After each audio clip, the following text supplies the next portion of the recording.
Jumpa lagi dengan saya, Willy Drums, tetap di The Sinners Channel.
Di dalam konvensi reformasi ke-500 di Reform Millennium Center Indonesia beberapa tahun yang lalu, ada sebuah pernyataan dari salah satu pembicara yang mungkin membuat gentar banyak peserta yang mendengarnya. Pernyataan ini diucapkan dalam salah satu sesi dari Dr. Richard Pratt yang mengatakan bahwa kaki Dian sedang berada di Asia dan ia mengatakan, "This is your century." Lebih lanjut, Richard Pratt menjelaskan bahwa kekristenan di dunia barat sedang mengalami bad season atau sedang declining. Dan penyebab dari hal ini adalah karena mereka kompromi terhadap dunia. Pernyataan-pernyataan ini seharusnya menyadarkan kita betapa mengerikannya hidup sebagai orang Kristen. Reformasi terjadi di benua Eropa, tetapi saat ini kekristenan di Eropa menuju kehancuran. Selanjutnya, Tuhan memberkati Amerika dan menjadikan kekristenan di sana berkembang dengan pesat. Tetapi beberapa abad kemudian kekristenan tenggelam. Coba perhatikan kekristenan di Eropa dan Amerika saat ini. Apakah mereka masih berpengaruh? Mungkin orang Kristen masih banyak di Amerika, tetapi berapa banyak dari massa tersebut yang masih memiliki iman yang murni? Bukankah iman mereka semakin tergerus oleh arus zaman dan pengajaran-pengajaran dari dalam gereja yang begitu menyimpang dari kebenaran? Seberapa banyak orang yang masih mempertahankan kesejatian iman? Seberapa besar kelompok anak-anak muda yang masih berjuang bagi kebenaran iman Kristen yang murni? Coba perhatikan dan renungkan, maka engkau akan menyadari masa keemasan kekristenan di dunia barat sudah berlalu. Inilah sebuah fakta yang tidak bisa kita pungkiri lagi. Maka tidaklah mengherankan jikalau Dr. Richard Pratt mengatakan bahwa kekristenan dunia barat sedang dalam masa bad season. Lalu, bagaimana dengan Asia yang dikatakan sedang dalam masa keemasan kekristenan? Bagaimana seharusnya kita berespons terhadap pernyataan ini? Patutkah kita berbangga atau justru harus merasa tidak layak? Patutkah kita merasa gembira atau justru gentar? Respons yang salah terhadap pernyataan ini akan menjadi celaka bagi diri kita sendiri, bahkan berdampak terhadap perkembangan kekristenan khususnya di Indonesia. Namun, realitas menunjukkan sebuah kondisi yang kita sebagai orang reform harus waspadai. Bahkan kita harus bertobat, karena tidak banyak orang reform yang menyadari akan kondisi ini. Banyak orang reform yang take it for granted berkat yang Tuhan berikan bagi reform dan menjadi kendor di dalam iman dan kehidupannya. Banyak orang reform yang disadari atau tidak disadari sedang terjerat dalam sekularisme dan perlahan berkompromi dengan semangat zaman atau dunia ini. Inilah bibit-bibit yang akan membawa kekristenan menuju kepada bad season. Pada video terakhir mengenai sekularisme ini, kita akan membahas mengenai respon apa yang harus kita berikan sebagai seorang reform dalam menghadapi tantangan sekularisme tersebut. Sebelum itu, kita akan memikirkan aspek apa saja yang akan menjadi jebakan sekularisme dalam orang reform saat ini. Jebakan sekularisme yang ada pada saat ini tersebar di berbagai aspek kehidupan yang begitu dekat dengan diri kita. Seringkali kita menganggap hal ini sebagai hal yang wajar, biasa, bahkan hal-hal yang kita kira adalah hal yang benar untuk dilakukan. Kewajaran ini bisa muncul di dalam diri kita karena hal-hal ini adalah aktivitas umum yang dilakukan atau dikejar oleh banyak orang, bahkan orang Kristen sekalipun. Namun, jikalau kita tidak peka terhadap hal-hal ini, maka kita akan menjadi seseorang yang secara tidak sadar sudah terjerat masuk ke dalam sekularisme. Beberapa aspek yang umum kita jumpai adalah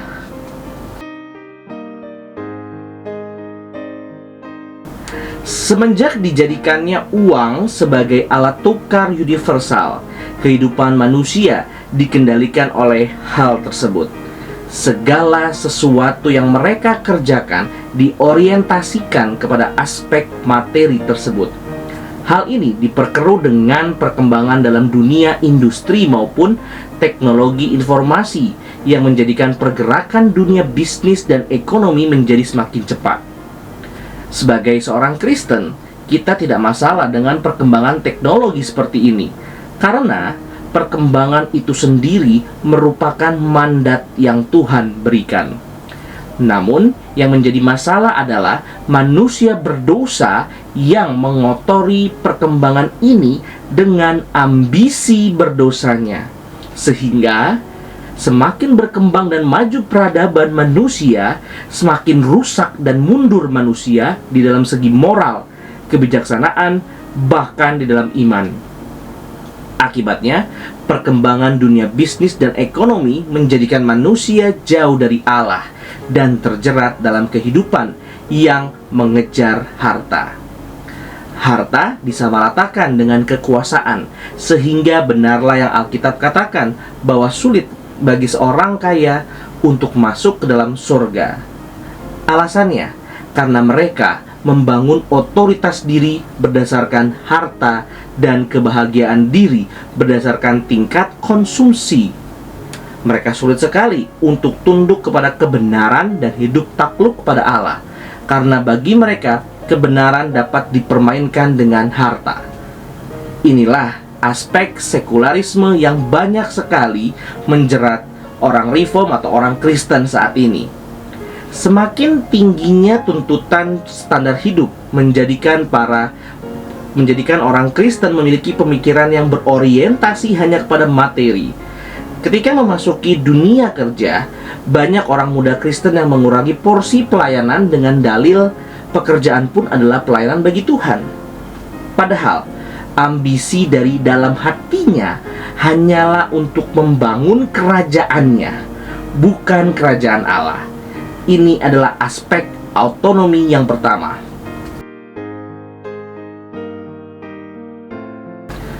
Aspek lain yang sangat berpengaruh dalam dunia kekristenan atau pemuda Kristen saat ini adalah sosial media.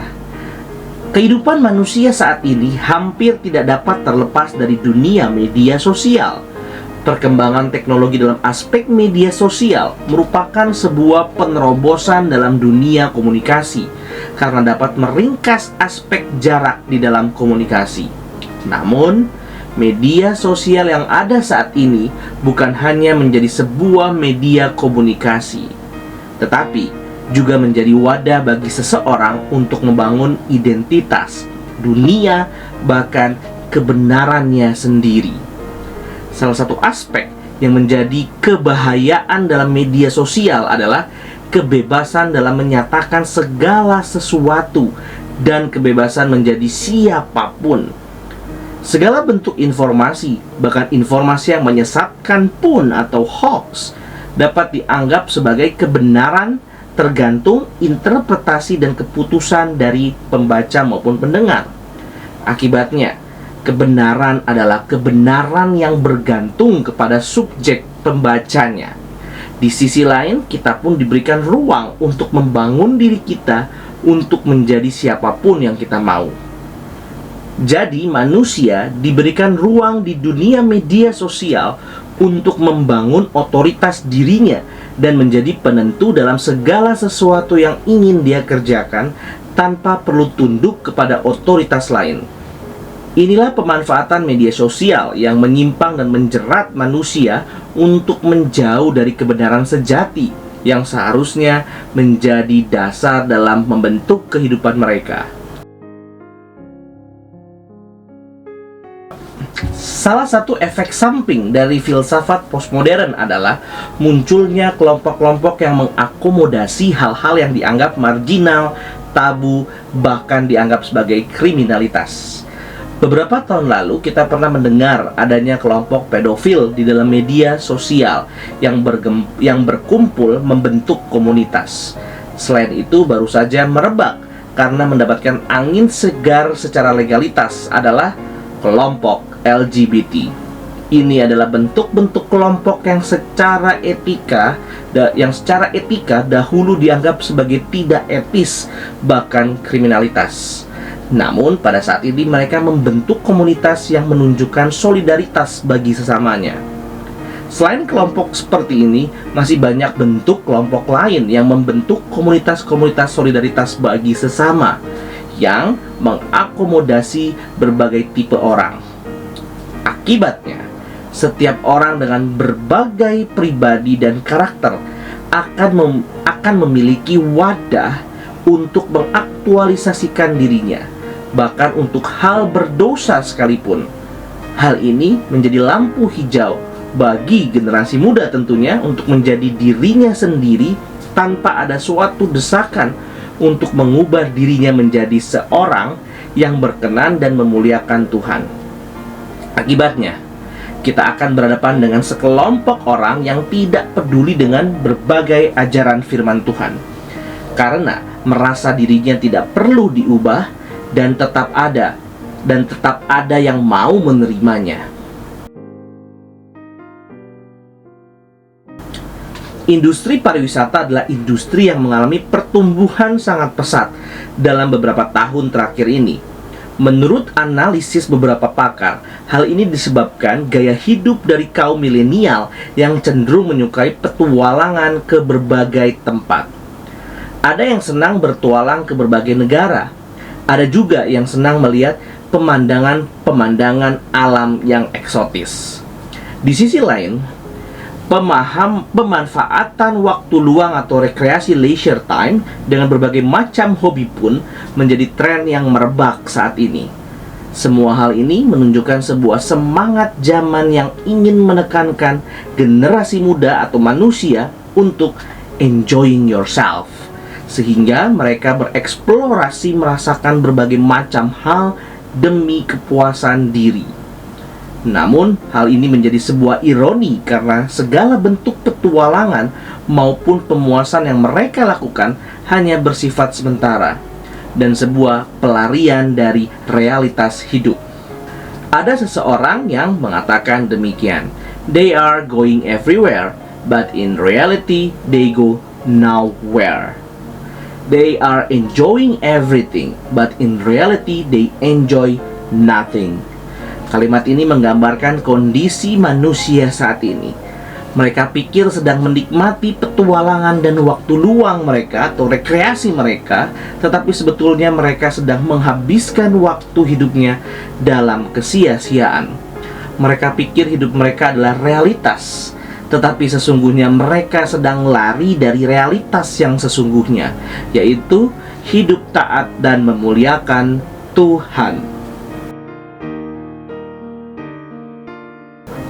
Komunitas gereja seringkali dianggap sebagai komunitas yang baik by default. Orang-orang yang belajar doktrin maupun rajin pelayanan dianggap sebagai orang yang suci, baik, dan jauh dari dosa ataupun ajaran yang tidak benar. Namun, realitas menyatakan hal yang lain. Justru gereja mungkin saja dijadikan sebagai tempat untuk mengaktualisasikan diri di dalam bentuk yang ada. Semakin rajin melayani, semakin merasa diri berguna. Lalu pada akhirnya dibungkus semua itu demi kemuliaan Tuhan. Semakin banyak belajar doktrin, semakin merasa diri hebat dan merasa semakin dekat dengan Tuhan karena tahu banyak doktrin. Benarkah pengetahuan doktrin dan kerajinan melayani menjadi ukuran relasi kita dengan Tuhan? Atau justru itu hanyalah sebuah media untuk memperoleh Tuhan bagi aktualisasi diri? Beberapa dari sekian aspek yang dibahas memiliki sebuah pola yang sama, yaitu melakukan semuanya bagi kepuasan, kebanggaan, ataupun aktualisasi diri. Kehidupan yang pada intinya adalah kehidupan self-centered. Maka kembali pertanyaannya adalah, diperhadapkan dengan realitas tersebut, apakah yang menjadi respon kita sebagai seorang reform?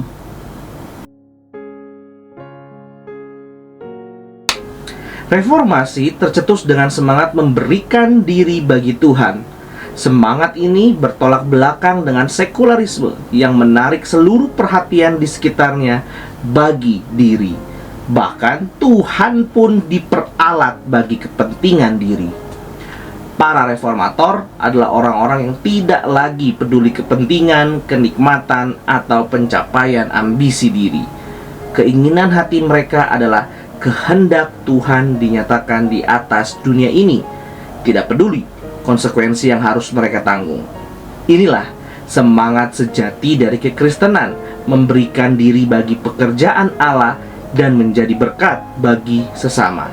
Semangat ini adalah semangat yang juga Kristus lakukan ketika ia berinkarnasi untuk menjalankan kehendak Sang Bapa. Ia tidak lagi menganggap segala yang ia miliki sebagai hal yang patut dipertahankan.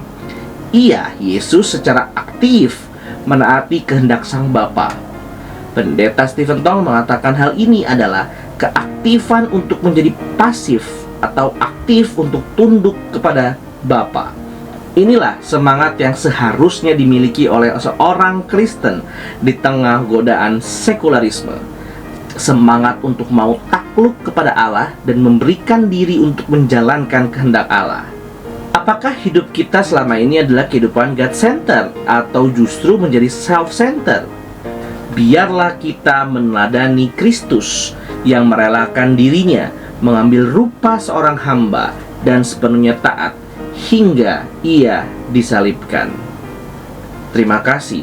Tuhan Yesus memberkati.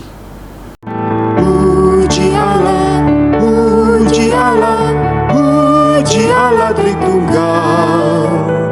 Mulia-mulia bagi Allah, pemberi kurnia keselamatan.